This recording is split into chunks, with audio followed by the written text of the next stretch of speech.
Mark Cheeks, a retired U.S. Air Force veteran with more than 4 decades of service and leadership. After 21 years in uniform and over 20 years as a cybersecurity executive at Lockheed Martin, Mark understands the challenges veterans face when transitioning to civilian careers. I know I had a challenge. Today, through Mark Cheeks Speaks LLC, he is dedicated to empowering veterans, which I love, to translate military experience into meaningful corporate success. And I'm going to turn it over to Mark, and I'll get your. Thank you so much. Appreciate it. Thank you much. There's the clicker.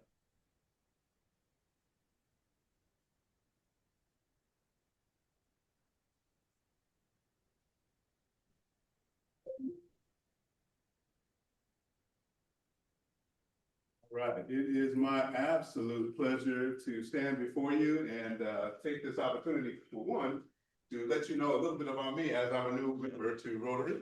And I haven't had the opportunity to share a lot of what makes up Mark Cheeks. And then secondly, just the opportunity to talk a little bit about my passion, something that I've done for about the last 3.5 years now. So let's start with me. As Mark mentioned, retired cybersecurity executive with Lockheed Martin. I've been married for 37 years to Carol, who I'll talk about a little bit later.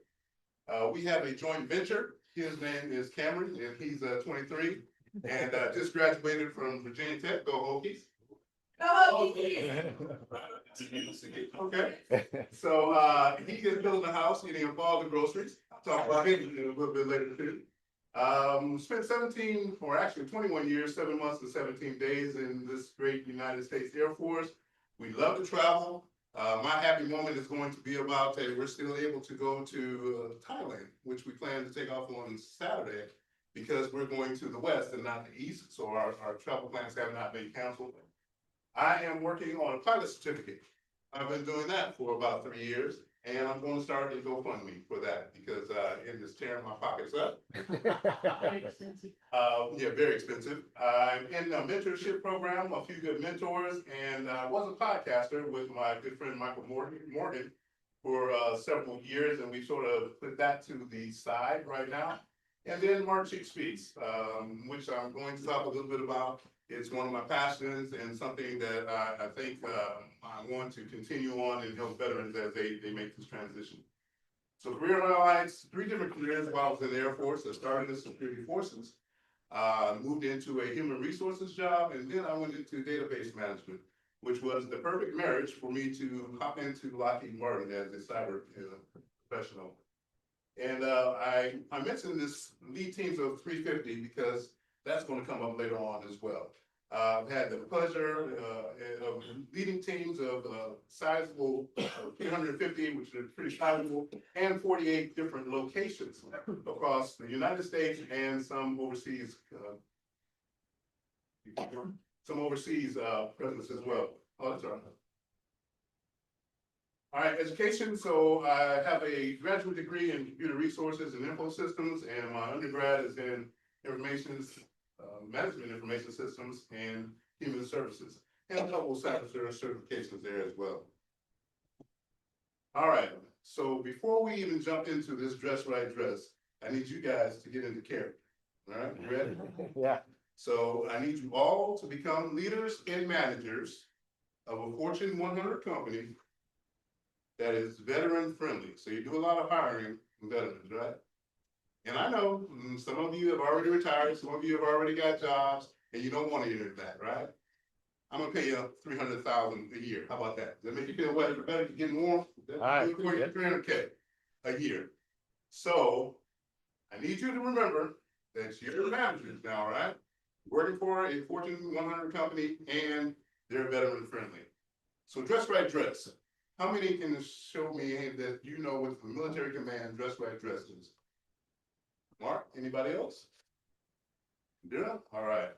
So dress right dress, for those of you who did not raise your hand, is one of the first commands that is taught to military members across all of the branches of service.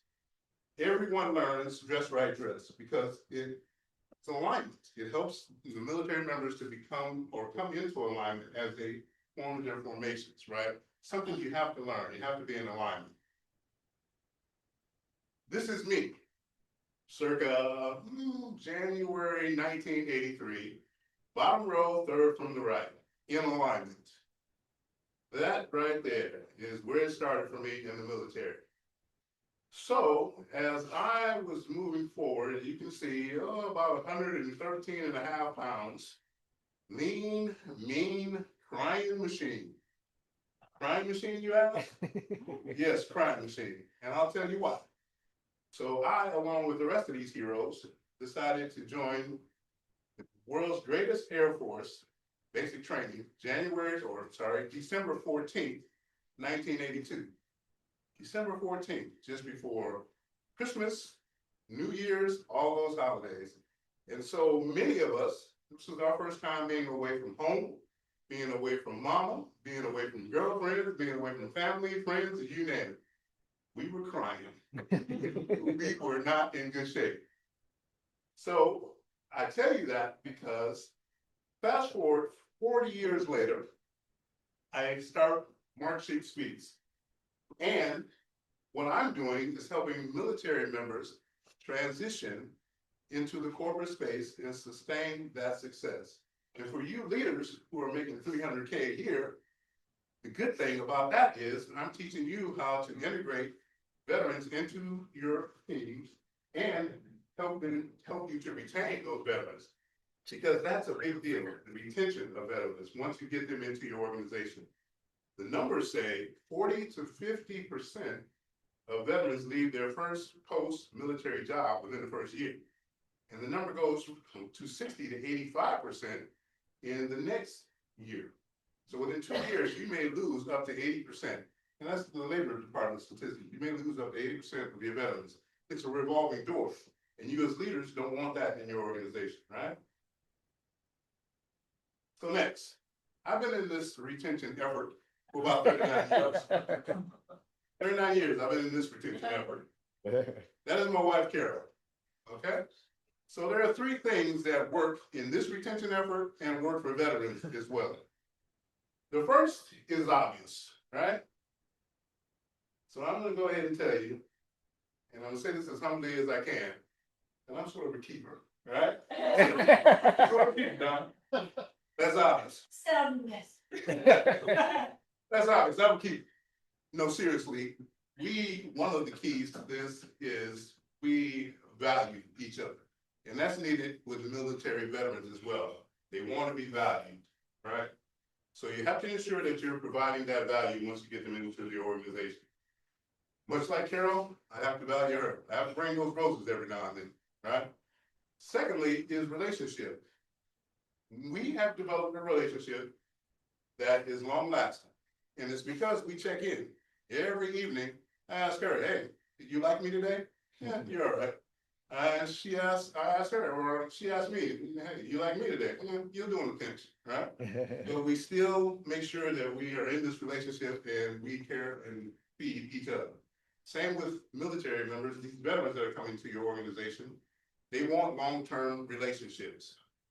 That my brother and sister in arms is just not a saying, it's real. They don't want transactional relationships. They want to be in relationships. So it's important that you help them develop these relationships once they come into your organization. And then lastly, purpose. Military veterans want to have a purpose. They're used to having some type of mission, right? And the same thing for Carol and I. Our purpose now is to get the joint venture out of the house so we can start chasing each other around again. So there's always got to be some purpose and some type of mission. Here is the roadmap for success. So I came up with these 7 steps to help military members in their transition and beyond that. If this is continually done, this will help those veterans as they transition into the corporate space. You got to be able to reshape and reframe those things that you may have learned in the military and apply them into your new position. You got to be able to observe the culture. You got to understand that. And that's key. You don't want to be the outsider. You got to know what the culture looks like. You got to be able to apply the talents and skills that you learn and how to apply them correctly and when to apply them and where to apply them. And vision. Where do you want to be in 2, 5, 8 years and beyond? How does that happen? How do you help your veterans to reach those goals?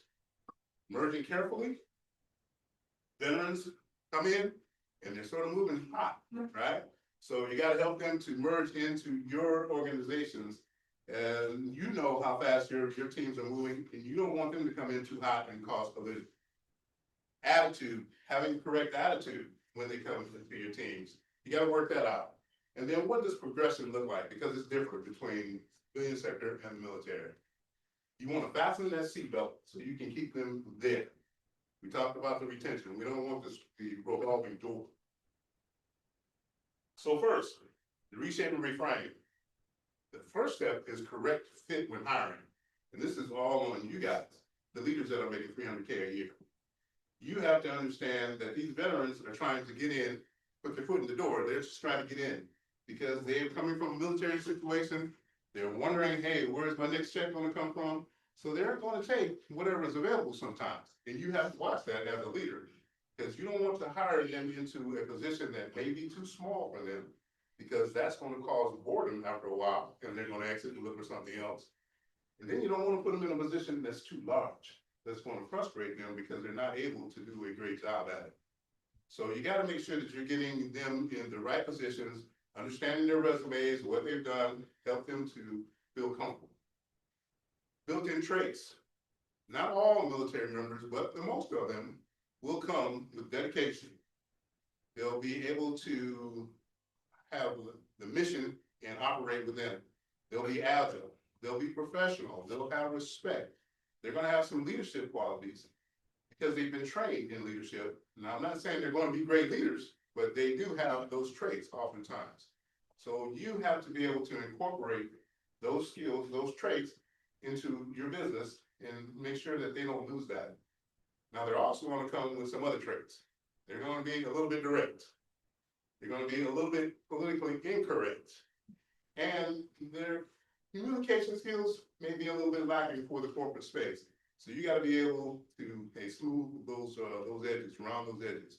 Because some of them, they're just, hey, they're going to want to be able to tell you, hey, I'm gonna put this foot right there. But you can't say that, right? You can think it, but you just can't execute it. You can't do that. So you gotta remember, use the built-in traits and reshape the approach that they're going to have to fit into. Great thing about veterans is they come with experiences. Those experiences have to be readjusted as well, because it's not a life or death situation. Much like a lot of veterans come out of. Corporate space is much slower, decisions are made a lot slower, and that's not the case in the military. Sometimes it's go like this, right? So they have to calm down and be able to work their way into the experience, or bring their experiences and work them into your organization. And then lastly here, they're no longer standardized. Nobody has to wear the same uniform day in and day out, like I did for 21 years. So there's newfound freedom, being able to verbalize your ideas, say what you want to say, be able to work across different platforms. And a lot of these things are welcomed by corporate America, the individualism and the diverse thinking. That's something that corporate America really does appreciate. So that needs to happen. Observing the culture. What works and what does not work. Will spiked blue hair and facial tattoos work in your organization? Maybe not. Well, depending on when you work it, maybe they will. You just don't know. So you as leaders have to make sure that they understand what's good and what's not in that space. And then strategy for learning the values of the corporation. So with me and Lockheed Martin, one of the first things that I learned, much like Dress Right, Dress with the military, was the company values. Do what's right, respect others, and perform with excellence. Those are the three keys for Lockheed Martin. And everybody, you stop anybody that works for Lockheed Martin, they'll be able to tell you just that, because it's the culture. And there's many layers of culture in play when we talk about different organizations. You have the overall company culture, you may have the senior leadership culture, and then you may have the culture that you guys have established as leaders. All of that has to be understood, and individuals have to work in that space.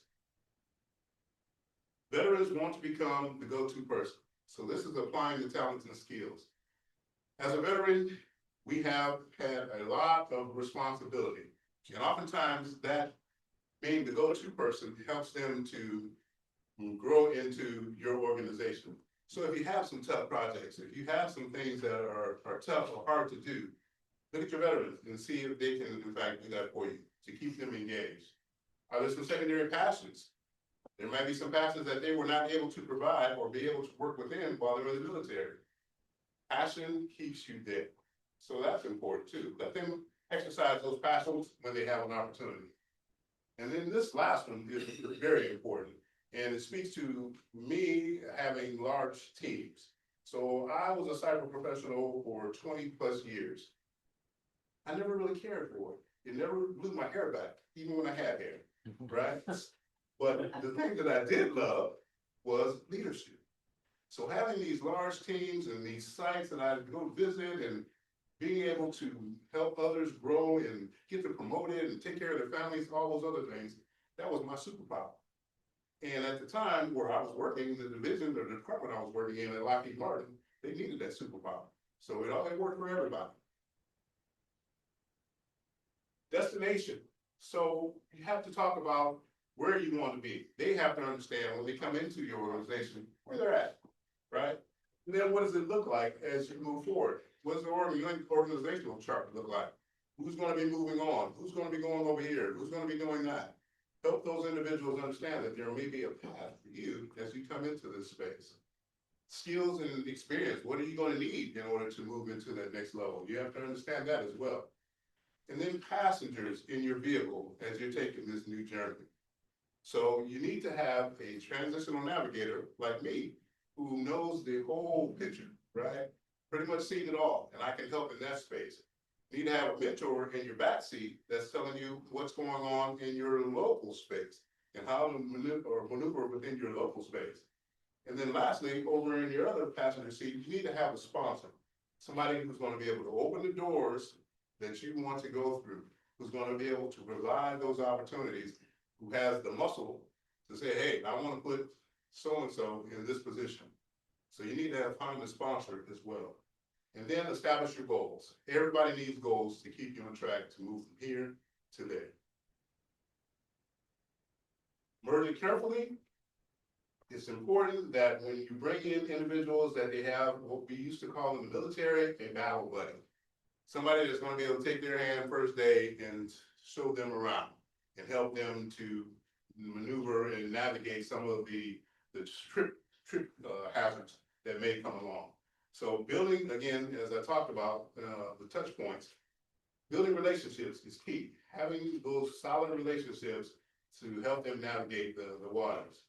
And the speed limits change, right? So when you're merging in, be careful because you may be coming in too fast, you may be coming in too hot, and you're going to cause, or the new employees, veterans are going to cause problems with those who may already be in the seat. And then going across multiple lanes. Oftentimes we want to, as veterans, we want to get there fast. We want to make it happen, but we're not ready because we need to spend a little more time in the far right lane, then move into the middle lane, and then move into fast lane. If in fact the fast lane is where you want to land. Some of the veterans that I had before wanted to stay in the middle lane the whole time. They were comfortable with it. So that was good. And then be observant because two vehicles can't share the same space. So if Mark is doing something already, I just can't come in, jump in and take over what Mark's doing. That's going to cause some clashes, right? Attitude matters. Transitional attitude, help them become comfortable in their own skin, understand that they are the foremost champions of their attitude and personal brand, right? I determine what my attitude is going to be on a daily basis. I also determine what my brand is going to be. I know, and you have to take the hallway test sometimes. I know that if I'm walking down the hallway and I see Jackie coming down the hallway, I'm going to get a hug. I'm going to have a great conversation, and she's probably going to share some nuggets with me, right? I know that to be the case because that's Jackie. That's Jackie's personal brand. So making sure that they know this and are establishing the correct brand. So in the hallway test, people are not doing the U-turn and heading the other direction when they see you. That's important. External factors, make sure you're giving the top cover for your new employees, and even while your employees spend more time in your organization, you still gotta protect them. Veterans look for that type of protection. It's important. And then self-motivation. You're not forced to be motivated in the corporate space as you are in the military. So you have to build your own fire to get you started. Progression is definitely different. In the military, you are promoted oftentimes by the time spent in the military and the time you have spent in a particular grade or rank. That is not the case in the corporate space. It's really dependent upon responsibility. It's dependent upon your scope of interest. It's dependent upon all these different things. So I would not promote someone if they're doing the same thing day in and day out, just because they're showing up. You're not going to get promoted that way. And they have to understand that as well. And then it's oftentimes based upon opportunity, timing, and readiness as well. So you guys have been great managers, and I'm very proud of you. Very proud of you. You're taking care of your veterans, and I certainly appreciate that. If there are any questions that I can help with, or if you know some corporations or individual veterans that are just now transitioning, you can use the UR code and it'll take you directly to my website and get you the information. And so because you've been such great managers, this Friday, take a look at your accounts and put a little something in there for you.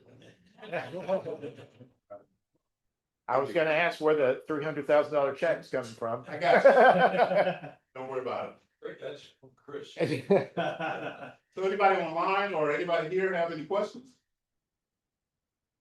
I would just like to say that I didn't spend that much in the military, 7 or 8 years altogether. But knowing through my career, people that have, there's several things you said I never thought about how important that transition is. Just where I've seen failures and successes because either they understood that or they didn't. So I think you offer a great service. Well, thank you for that. It's all based upon my experience because I had employees who transferred out of the military and came into my team and turned my teams upside down because they didn't have some of these key points, right? So it was often, or this was sort of built out of necessity. Any other questions? No. All right. Thank you very much. Appreciate that. All right. Well, we have